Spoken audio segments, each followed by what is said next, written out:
WhatsApp everyone, welcome to notes. तो आज के इस वीडियो डेमोन्स्ट्रेशन में हम लोग बेसिकली ग्राफक्यूएल को इंटीग्रेट करेंगे हमारी नेस्ट जेएस की एप्लीकेशन के साथ, और ये हमारी प्रैक्टिकल वीडियो होने वाली है जिसके अंदर हम लोग लाइव कोडिंग करेंगे। ठीक है, तो इसी के साथ बेसिकली मैं चलता हूँ अपनी नेक्स्ट स्लाइड के ऊपर। और यहाँ पर आप देख सकते हैं कि मैंने जो है ना वो दो डिफरेंट सेक्शंस बनाए हुए हैं। ठीक है, एक है स्कीमा फर्स्ट का जो आप यहाँ पर देख सकते हैं, और एक है कोड फर्स्ट का। ठीक है, तो बेसिकली जब भी हम लोग ग्राफक्यूएल को नेस्ट के साथ इस्तेमाल करते हैं तो नेस्ट ने बेसिकली ग्राफक्यूएल को इस्तेमाल करने के लिए दो डिफरेंट अप्रोचेस रखी हुई हैं। एक अप्रोच कहलाती है स्कीमा फर्स्ट और एक कहलाती है कोड फर्स्ट। दोनों में ज़्यादा कुछ डिफरेंस नहीं है। अगर मैं स्कीमा फर्स्ट पे आऊँ ना तो उसके अंदर बेसिकली होता ये है कि जो भी आप ग्राफक्यूएल के अंदर डेटा टाइप्स को डिफ़ाइन करेंगे उसके अंदर आपको स्कीमा डायरेक्टली खुद लिखना पड़ेगा, जिस तरह मैंने यहाँ पे मेंशन किया हुआ है। ठीक है, और ये स्कीमा बेसिकली हम लिख रहे होंगे ग्राफक्यूएल के सिंटैक्स में जो ग्राफक्यूएल ने मुझे प्रोवाइड किया हुआ है। ये हम बेसिकली लास्ट वीडियो के अंदर भी डिस्कस कर चुके थे, जिसके अंदर हमने डिस्कस किया था कि हम डिफरेंट टाइप्स को मेंशन कर सकते हैं इन ग्राफक्यूएल स्कीमा, जिसमें बेसिकली मुझे टाइप का कीवर्ड इस्तेमाल करना होगा, फिर उस इंफॉर्मेशन का या उस ऑब्जेक्ट का मुझे नाम देना पड़ेगा, और फिर उसके अंदर जितनी भी फील्ड्स होंगी और उस फील्ड्स की टाइप मुझे बतानी पड़ेंगी। ठीक है, और यहाँ पर आप देख सकते हैं कि पोस्ट की टाइप में मेरे पास पोस्ट के ऊपर जो है वो स्क्वायर ब्रैकेट्स लगे हुए, जिसका मतलब क्या है कि ये पोस्ट का एरे होने वाला है। ठीक है, तो इस तरीके से आप डायरेक्ट स्कीमा डिफाइन कर कर भी जो है ना वो ग्राफक्यूएल को इस्तेमाल कर सकते हैं नेस्ट जेएस के साथ। ठीक है, अब अल्टरनेटिवली जो है ना स्कीमा फर्स्ट की अप्रोच को अगर आप हटा कर कोड फर्स्ट पे आएंगे तो यहाँ पर नेस्ट जेएस ने बेसिकली आपको ये फिजिबिलिटी प्रोवाइड की हुई है कि आप with the help of decorators आप नेस्ट को बताएंगे कि यार मुझे ये स्कीमा बना के दो। तो बाय डिफ़ॉल्ट नेस्ट क्या करेगा कि इन तमाम डेकोरेटर्स को यहाँ पर रीड करना स्टार्ट करेगा। ठीक है, और रीड करते साथ ही बेस्ड ऑन दीज डेकोरेटर्स वो इस जो है वो डेकोरेटर्स को कन्वर्ट कर कर आपको ऑटोमेटिकली खुद ब खुद स्कीमा डिज़ाइन कर कर दे देगा। ठीक है, जिस तरह आप यहाँ पे देख सकते हैं कि at the rate object type का डेकोरेटर लगा हुआ है। ठीक है, जो इसको बता रहा है कि बेसिकली ये एक ऑथर की टाइप होने वाली है। ठीक है, देन उसके अंदर तीन फील्ड्स होंगी, ID, first name, last name and post. ठीक है, ऊपर वो मैंने बेसिकली उसको एट द रेट फील्ड के डेकोरेटर से वो चीज़ मैंने मेंशन कर दी है। देन उसके अंदर ही मैंने उसकी टाइप बता दी है कि आईडी जो है वो इंटीजर टाइप का होने वाला है, और ये फर्स्ट नेम में मैंने टाइप डिफाइन नहीं की हुई, तो ऑटोमेटिकली वो स्ट्रिंग से इसको जो है ना वो पहचान लेगा कि ये स्ट्रिंग की टाइप का होने वाला है। और नलेबल को मैंने ट्रू किया हुआ है, तो यहाँ पे देख सकते हैं कि एक्सक्लेमेशन मार्क उसने यहाँ पर नहीं लगाया, कि एक्सक्लेमेशन मार्क का मतलब ग्राफक्यूएल में होता है कि वो चीज़ रिक्वायर्ड है। क्योंकि मैंने यहाँ पर नलेबल को ट्रू कर दिया तो उसने वहाँ पर एक्सक्लेमेशन मार्क नहीं लगाया है। ठीक है, तो बेस्ड ऑन दीज डेकोरेटर्स आप कोड फर्स्ट की अप्रोच को इस्तेमाल करते हुए इन डेकोरेटर्स को आप प्रोवाइड करेंगे नेस्ट जेएस को। नेस्ट जेएस इसको कन्वर्ट कर देगा ऑटोमेटिकली स्कीमा पे। ठीक है, ये सेम वही अप्रोच है जिस तरह हम टाइप ओआरएम में कर रहे थे, कि टाइप ओआरएम के अंदर हम बेसिकली एंटिटीज़ को डिफाइन करते हैं with the help of decorators. तो टाइप ओआरएम बाय डिफॉल्ट उन एंटिटीज़ को रीड करते साथ ही आपके टेबल में जाकर उसको जो है वो डेटाबेस के अंदर जाते साथ ही उसको कन्वर्ट कर देता है इनटू अ डेटाबेस टेबल। ठीक है, तो जो लोग मेरी नेस्ट जेएस की सीरीज़ को फॉलो करते हुए आ रहे थे वो बेसिकली इस चीज़ से बखूबी जो है ना वाकिफ़ हैं कि जिस तरह हम लोग टाइप ओआरएम में काम करते हैं एग्जैक्ट सेम यही अप्रोच इन्होंने यहाँ पर ग्राफक्यूएल के साथ की हुई। ठीक है, तो विदाउट टाइम वेस्ट किए जो है ना हम क्या करेंगे इस वीडियो के अंदर बेसिकली सिंपल सा एक स्कीमा लिखेंगे। ठीक है, पहले हम स्कीमा फर्स्ट अप्रोच को ट्राई करेंगे, देन कोड फर्स्ट अप्रोच को ट्राई करेंगे, और विदाउट टाइम वेस्ट किए बिल्कुल जो है ना हम ग्राफक्यूएल को इंटीग्रेट करेंगे with our Nest JS application के साथ। तो इसी के साथ अपनी प्रैक्टिकल डेमोन्स्ट्रेशन स्टार्ट करते हैं। ठीक है, तो यहाँ पर जो है वो मैंने ग्राफक्यूएल की और नेस्ट जेएस की ऑफिशियल डॉक्यूमेंटेशन खोल ली है। तो जैसे ही आप नेस्ट जेएस के डॉक्यूमेंटेशन पे आएंगे तो आपको यहाँ पर कंप्लीट एक ग्राफक्यूएल का सेक्शन मिल जाएगा, जहाँ पर उन्होंने जो है ना वो ग्राफक्यूएल से रिलेटेड हर एक चीज़ डिस्कस की हुई है। ठीक है, तो मैं ज़्यादा डॉक्यूमेंटेशन के इन डेप्थ नहीं जाऊँगा, हम सिंपल जो है ना इसके क्विक स्टार्ट गाइड में आएंगे और सिर्फ बेसिक चीज़ें देखेंगे कि कैसे हम इसको इंटीग्रेट कर सकते हैं वो नेस्ट जेएस। ठीक है, तो इसी के साथ यहाँ पर जैसे ही आप आएंगे तो आपको इंस्टॉलेशन में बता रहेगा कि आपको ये डिपेंडेंसीज रिक्वायर्ड हैं अगर आपने ग्राफक्यूएल को इस्तेमाल करना है विद नेस्ट जेएस। ठीक है, इसके अंदर बेसिकली आपके पास एक नेस्ट जेएस और ग्राफक्यूएल का पैकेज है जो बेसिकली नेस्ट और ग्राफक्यूएल को आपस में कंबाइन करता है। एंड देन आपके पास नेस्ट जेएस एंड अपोलो का पैकेज है जो बेसिकली नेस्ट और अपोलो को आपस में कंबाइन करता है। और जिन लोगों को बेसिकली अपोलो के बारे में नहीं पता तो यहाँ पर आप उन्होंने बेसिकली जो है ना अपोलो के बारे में थोड़ी बहुत डेफिनेशन भी दी हुई है, आप इसको फर्दर जो है ना वो अपोलो को डॉक्यूमेंटेशन में जाके रीड भी कर सकते हैं। तो यहाँ पर मैंने अपोलो का डॉक्यूमेंटेशन भी खोल के रखी हुई है और यहाँ पर बेसिकली उन्होंने सिंपल वर्ड्स में डिफाइन किया हुआ है कि बेसिकली क्या करता है, फ्लो ऑफ डेटा को मैनेज करता है between your front end clients, जो भी आपकी वेब हो या आपकी मोबाइल एप्लीकेशन हो, and with your back and services. तो बैक एंड और फ्रंट एंड के बीच में जो भी डेटा का फ्लो होगा उसको ये अपोलो जो है बेसिकली मैनेज करता है, ठीक है। और वो मैनेज करता है with the help of query language called GraphQL, ठीक है। तो वो सारी की सारी जो डेटा की मैनेजमेंट होती है वो GraphQL के थ्रू हो रही होती है, ठीक है। तो जिन लोगों को बेसिकली अपोलो वगैरह के बारे में नहीं पता तो फर्दर इसको रीड कर सकते हैं। मैं ज़्यादा इसकी इन डेप्थ में नहीं जाऊँगा क्योंकि बेसिकली हमारा जो मेन टारगेट है वो है GraphQL को नेस्ट के साथ इंटीग्रेट करना, ठीक है। तो इसी के साथ बेसिकली जो अगली डिपेंडेंसी होगी वो ऑब्वियस सी बात है GraphQL होने वाली है, क्योंकि GraphQL को हम इस्तेमाल करने वाले हैं। और जो लास्ट डिपेंडेंसी वो है अपोलो सर्वर एक्सप्रेस की, ठीक है, जो बेसिकली एक अपोलो का सर्वर होने वाला है जो एक्सप्रेस के ऊपर बना हुआ है, ठीक है। क्योंकि हम लोगों को पता है कि अंडर द हुड जो है वो नेस्ट.js के एक्सप्रेस ही काम कर रहा होता है, ठीक है। तो इसी के साथ जो है वो ये डिपेंडेंसीज आपको रिक्वायर्ड हैं और जैसे ही आप इसको इंस्टॉल कर लेंगे देन आप अपने GraphQL के मॉड्यूल को इंपोर्ट करके जो है उसे कॉन्फ़िगर कर सकते हैं अपने नेस्ट.js की एप्लीकेशन के साथ, ठीक है। तो इसी के साथ मैं दोबारा आया हूँ अपने VS कोड के ऊपर और यहाँ पर देख सकते हैं कि मैंने बिल्कुल एक जो है फ्रेश एप्लीकेशन क्रिएट कर ली है नेस्ट के अंदर, ठीक है। इस अंदर मेरे पास सिर्फ दो ही चीज़ें, एक मेरा जो एप्लीकेशन का एंट्री पॉइंट है वो है जो बेसिकली मेरी जो एक्सप्रेस का सर्वर होने वाला है और वो मैंने बेसिकली स्टार्ट किया 1.3000 और इसके अंदर बेसिकली मैंने सिंपल एक ही ऐप मॉड्यूल जो है वो इंपोर्ट किया हुआ है यहाँ पे, ठीक है। और यहाँ पर आप सिंपल देख सकते हैं मेरे पास एक ऐप मॉड्यूल है जिसके अंदर मेरे पास फिलहाल ना ही कोई इंपोर्ट्स हैं, ना ही कोई कंट्रोलर्स हैं और ना ही कोई प्रोवाइडर्स हैं। और इसी के साथ अगर आप मेरा इंटीग्रेट टर्मिनल खोलते हैं तो यहाँ पे आप देख सकते हैं कि मैंने उस एप्लीकेशन को भी स्टार्ट किया हुआ है, ठीक है। तो इस पॉइंट पर मैंने बेसिकली क्या किया हुआ है कि जो डिपेंडेंसीज मुझे यहाँ पर रिक्वायर्ड थी वो मैंने ऑलरेडी इंस्टॉल करके रख ली हैं, ठीक है। तो अगर आप मेरे package.json की फाइल में आते हैं तो यहाँ पर आते साथ ही आप देख सकते हैं कि मैंने जो है वो जितनी भी डिपेंडेंसीज थी वो मैंने यहाँ पर इंस्टॉल कर ली है। नेस्ट.js अपोलो भी इंस्टॉल हो चुका है, नेस्ट.js GraphQL भी इंस्टॉल कर लिया मैंने और अपोलो सर्वर एक्सप्रेस भी इंस्टॉल किए कर लिया और GraphQL भी कर लिया, ठीक है। तो जितनी भी डिपेंडेंसीज मुझे रिक्वायर्ड थी मैंने जो है वो ऑलरेडी इंस्टॉल कर ली हैं, ठीक है।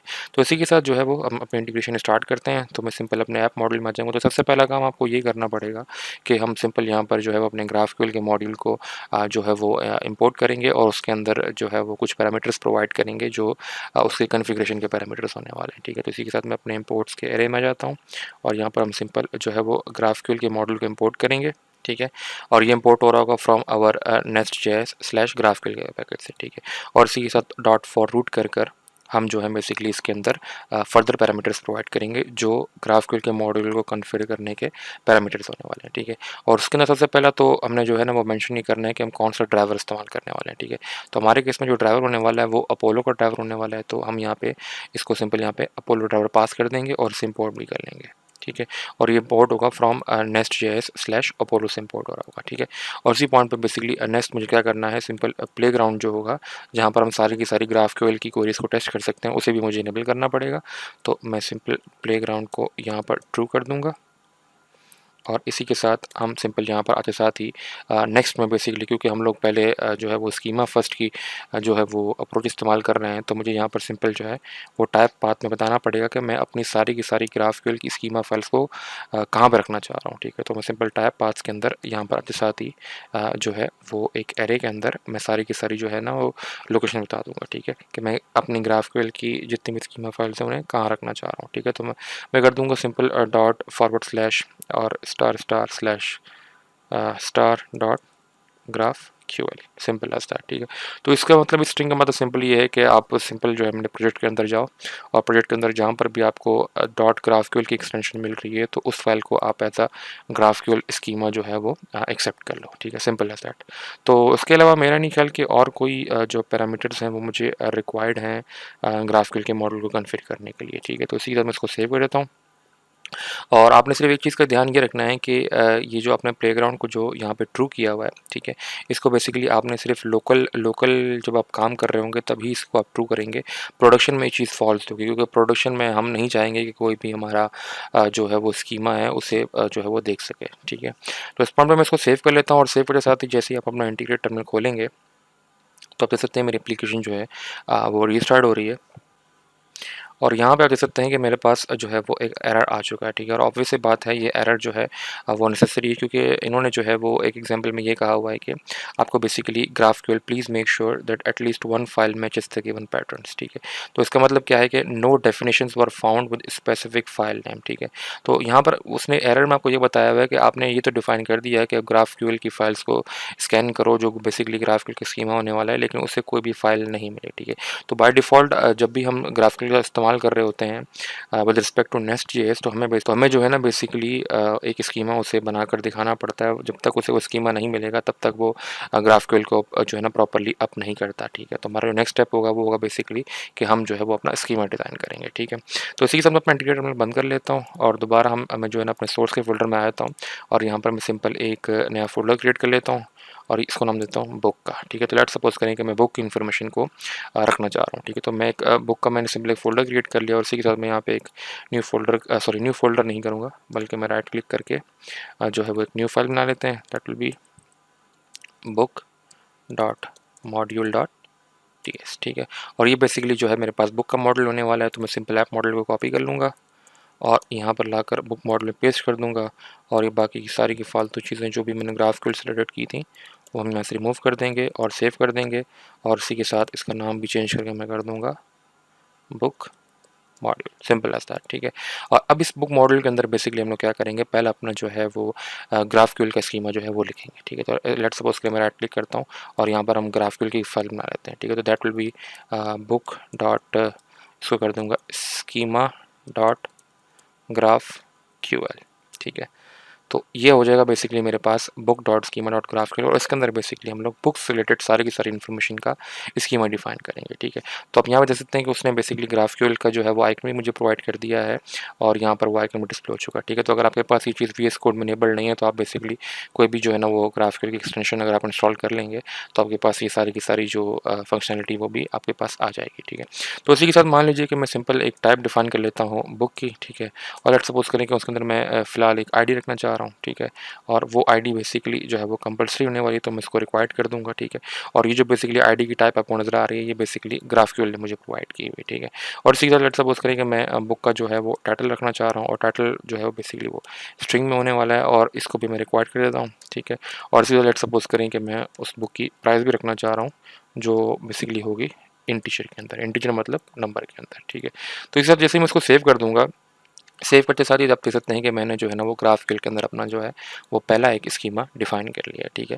तो अगर जब भी हम पहले अपना स्कीमा डिफाइन कर लेते हैं तो इसके अगले स्टेप में बेसिकली में क्या करना होता है, बेस्ड ऑन दैट स्कीमा हमें क्वेरी करनी पड़ती है कि हम उस डेटा को क्वेरी करना चाह रहे हैं, ठीक है। तो उसी के साथ मैं बेसिकली इसी स्कीमा के अंदर जो है ना वो क्वेरी भी डिफाइन कर लेता हूँ। और मान लीजिए कि मैं एक टाइप और उसकी जो क्वेरी की टाइप होने वाली है वो अगेन टाइप क्वेरी होने वाली है, ठीक है।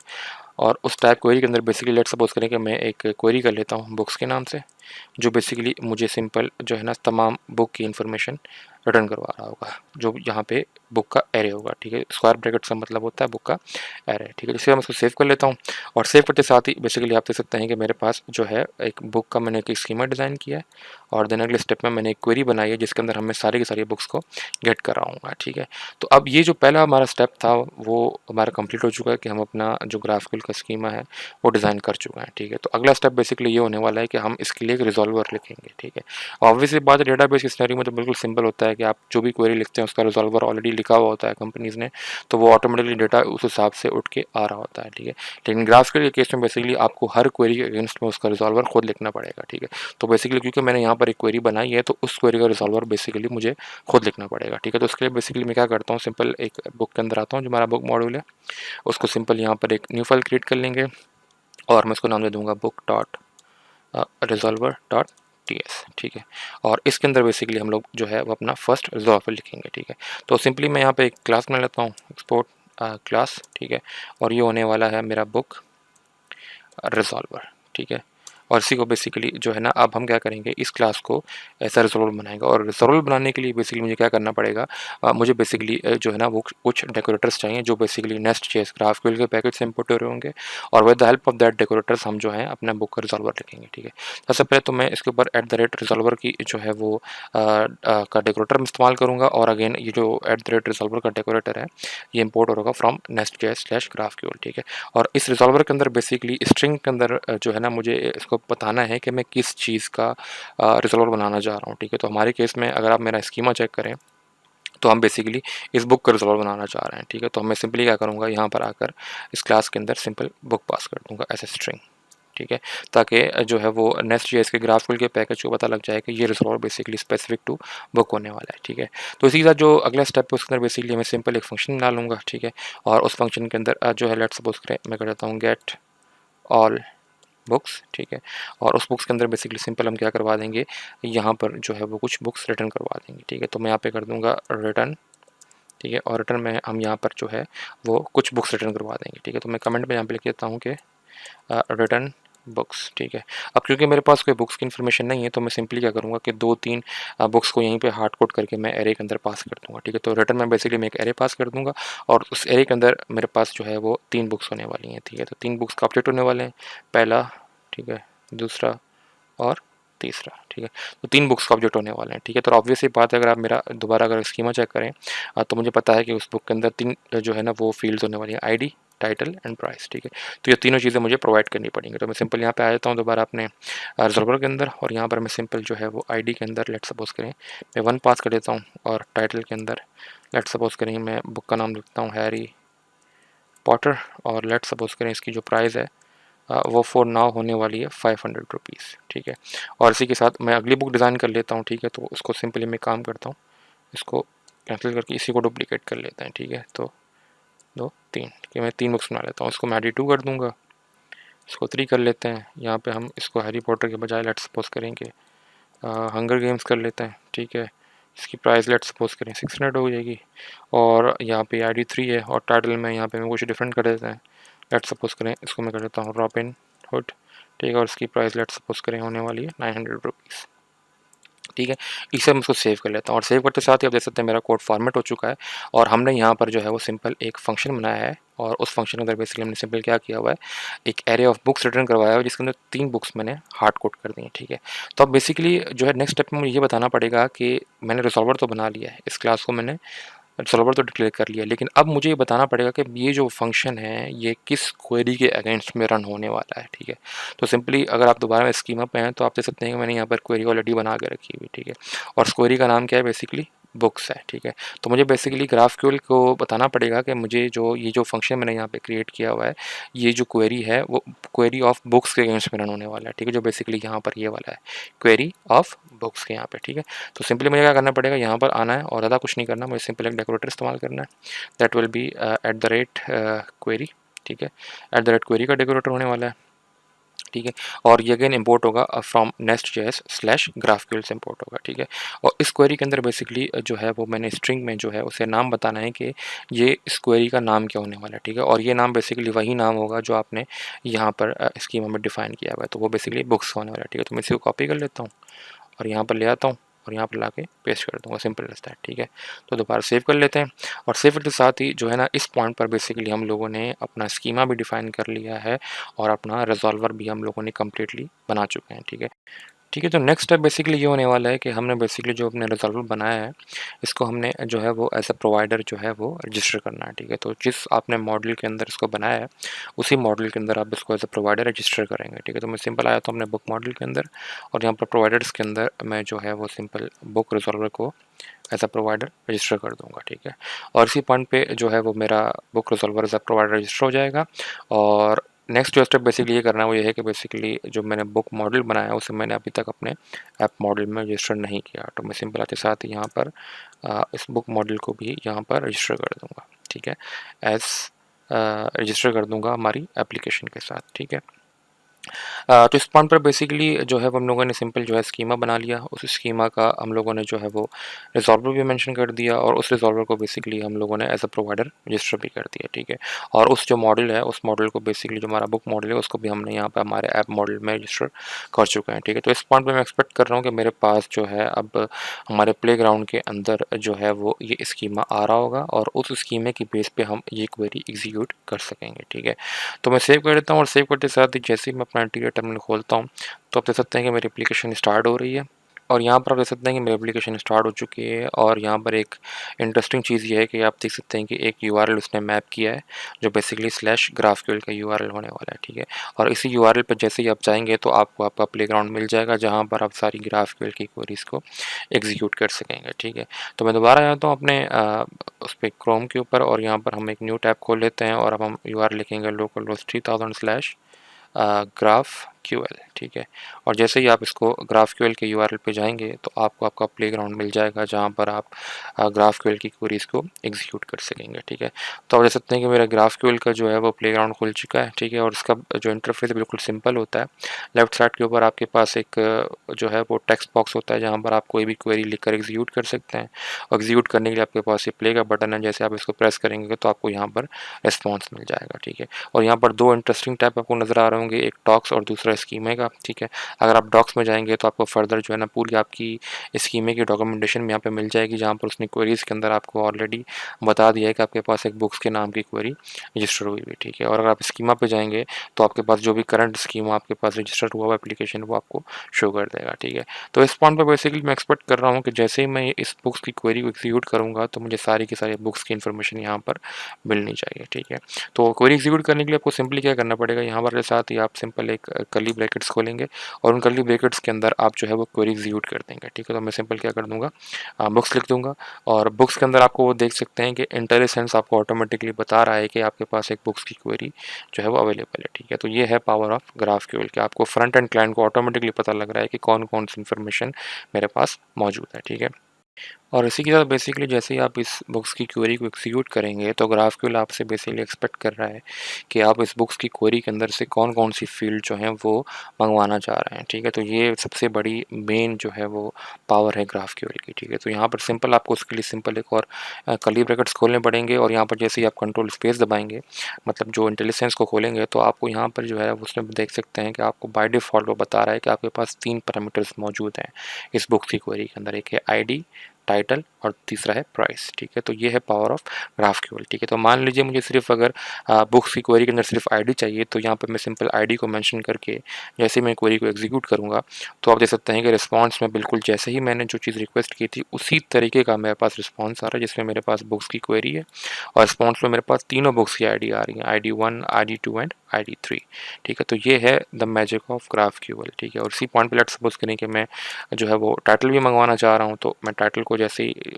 मेंशन करके यहाँ पे एग्जीक्यूट करूँगा तो आप देख सकते हैं कि मेरे पास रिस्पॉन्स में टाइटल भी आ रहा है, ठीक है। और इसी पॉइंट पे आप सिंपल जो है वो प्राइस भी मंगवा सकते हैं। तो आप प्राइस लिख के जैसे मैं उसको एग्जीक्यूट करूँगा तो आप देख सकते हैं कि मेरे पास प्राइस की इन्फॉर्मेशन भी आ रही है, ठीक है। So this is the power of GraphQL के ग्राफक्यूएल आपको क्यों इस्तेमाल करनी चाहिए और क्यों नेसेसरी है, ठीक है। तो इस पॉइंट पर बेसिकली हम लोगों ने अपना स्कीमा भी डिफाइन कर लिया, हमने अपना रिजॉल्वर भी लिख लिया है और हमने बेसिकली प्लेग्राउंड पर आकर अपनी जो क्वेरी है उसे भी प्रॉपरली टेस्ट कर लिया है, ठीक है। तो इस पॉइंट पर जो है वो हमारा जो स्कीमा फर्स्ट अप्रोच है वो जो है वो कंप्लीट हो चुकी है, ठीक है। अब क्योंकि वीडियो काफ़ी लेंदी हो चुका है, ठीक है, तो मैं इसको जो कोड फर्स्ट अप्रोच थी जो हमने स्लाइड्स में डिस्कस की थी उसको मैं इस वीडियो में कवर नहीं करूँगा, उसको हम कमिंग वीडियो के अंदर कवर कर रहे होंगे क्योंकि इस वीडियो की लेंथ ऑलरेडी जो है ना वो काफ़ी बड़ी हो चुकी है, ठीक। तो इस पॉइंट पे बेसिकली मैं एक्सपेक्ट कर रहा हूँ कि आपको जो है ना वो ग्राफक्यूएल और नेस्ट की थोड़ी बहुत अंडरस्टैंडिंग हो गई होगी और आप इसको जाकर जो है ना फर्दर अपने पास जो है इसको टेस्ट भी कर सकेंगे, ठीक है। तो उम्मीद करता हूँ कि आप लोगों को मेरा कंटेंट अच्छा लग रहा होगा। If you are liking my content so do like and subscribe the channel. इंशाल्लाह जो कमिंग वीडियो होने वाली है उसके अंदर हम लोग basically code first approach of GraphQL in नेस्ट.js को डिस्कस करने वाले हैं, ठीक है। तो see you in the next video lecture. Thanks for watching.